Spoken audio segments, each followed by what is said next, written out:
These are some tips and tricks that you probably don't know about. If you want to get more use out of your scopes that zoom in and out, a lot of the time you can avoid actually having to zoom in to actually see better simply by using the FOV slider.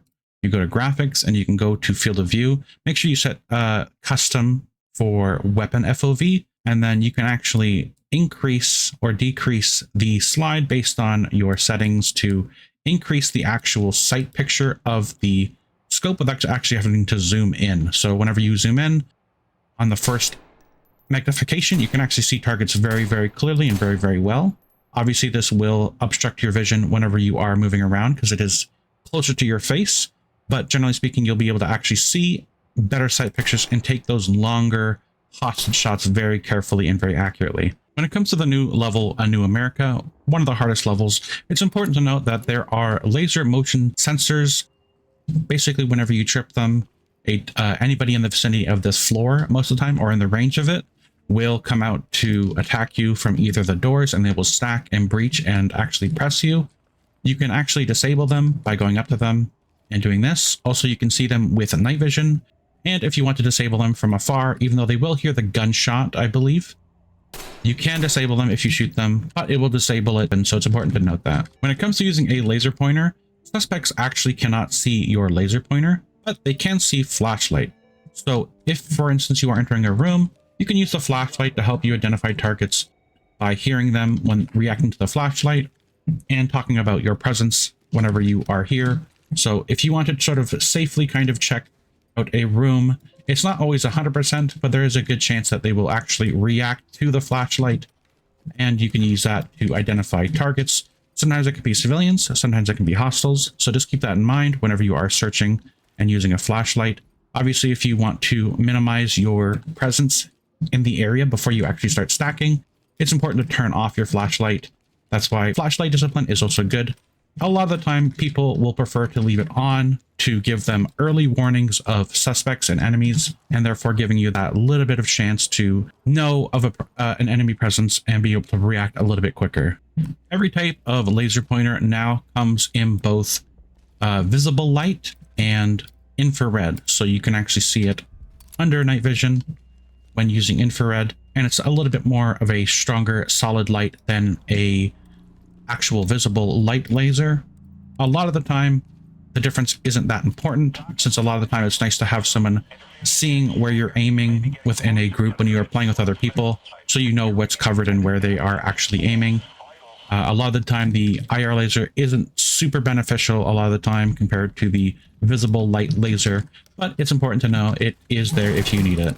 Anytime you see a set of double doors like this, it can literally never ever, as of now, be trapped with a tripwire or any type of other trap. So this might change in the future, but generally speaking, every single time it's a double set of double doors, you never ever have to check for wires. So you can save a little bit more time avoiding using a mirror gun to see for traps, and you don't have to worry about peeking the doors whenever you come around a corner to disarm said trap. If you turn on subtitles when you throw a grenade, you can actually use subtitles to not only with just like the flashlight see and identify targets, but if you throw a flashbang or a stinger, you can actually see targets reacting to said explosion, and you can actually see if they are reacting to it and have been actually affected by it. So if you don't see any subtitles popping up saying that it was successfully hitting the target, then perhaps you might not want to go in once you don't hear that. So try to keep that in mind whenever you are throwing a flashbang and you don't hear anything. It either it's because it didn't hit anybody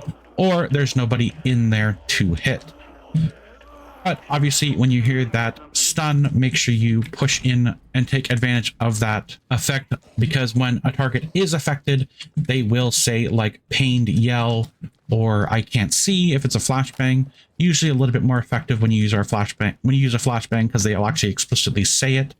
Also, don't be tricked, because sometimes when this effect goes off, it can also represent a civilian as well. So remember that when you are doing that, it's also civilians as well that can be affected by it. So don't expect there to be an enemy every single time you hear a pained yell or a I can't see.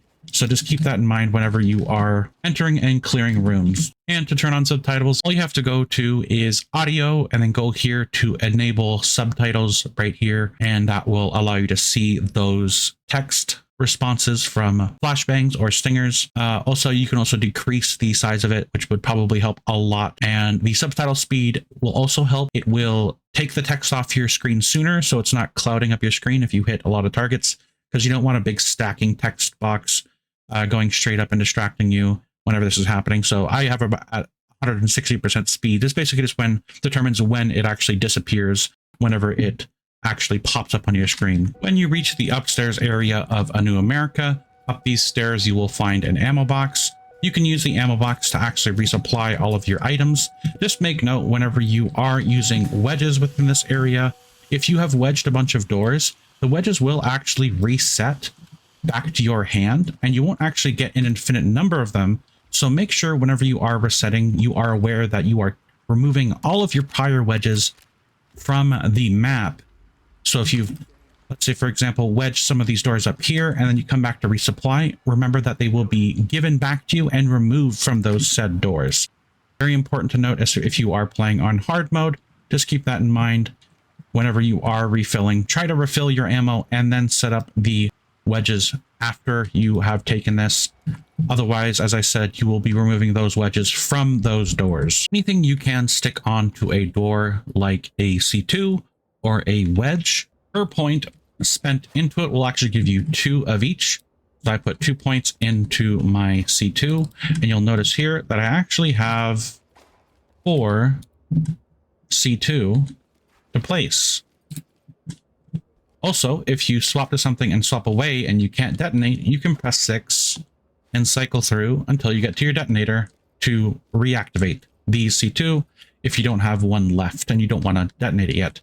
Another thing about this, just like the wedges as well, if you set wedges and someone else from your team comes up and removes it, it'll actually be given back to the person who placed it. So it doesn't matter who removes the C2 or the wedge, it will actually always return to the person who actually placed it originally. There is a very cool, neat, handy trick with the mirror gun. You can look down into the mirror gun and then close doors around corners and from greater distances, making it so whenever you close a door, you are guaranteed to be much more safe. When it comes to any double door, let's say, for instance, this is A New America and you have that door and you don't want to lean across to try to reach it, you can actually use your mirror gun and then from this distance you are actually able to close it. It is a little tricky to get used to.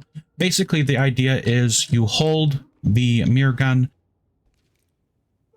you look at the thing that you want to do, you let go, and then you press the button.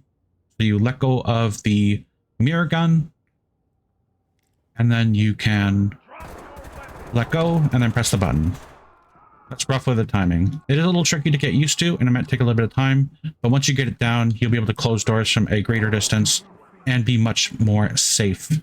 This is also really, as I said, awesome for whenever you are playing A New America and you want to close a door and you don't want to cross and go around. For the last part of the mission, you can actually just straight up close the door using the mirror gun with that technique. Very, very handy for hard mode for the A New America. Using a shield, a lot of the time when the glass actually breaks, you can't see. Now, you'll actually notice something here.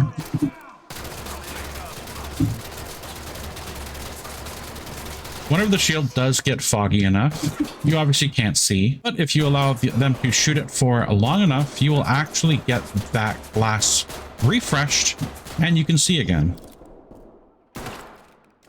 Your team can also do this as well as enemy suspects, as you just saw. So if you want to maybe refresh the glass of the shield of your teammate, you can shoot it. So make sure you're shooting the glass actually and not the shield. It does need to be shooting the glass. Obviously this will cost ammo, so it's not always wanted. If you're trying to conserve ammo, be very efficient. But generally speaking, if you have extra ammo and you want to clear one of your friends' shields, it's very easy to do so, and you can do it to great benefit. So they can actually see where they're going. If, let's say, they are going into a big open area and they need as much awareness as possible to survive, So keep that in mind whenever you are playing with a team and or playing by yourself. Just wait for the glass to refresh itself, and then you'll be able to see perfectly fine throughout it. So that is going to be it for the video. Thank you for watching and have a good day.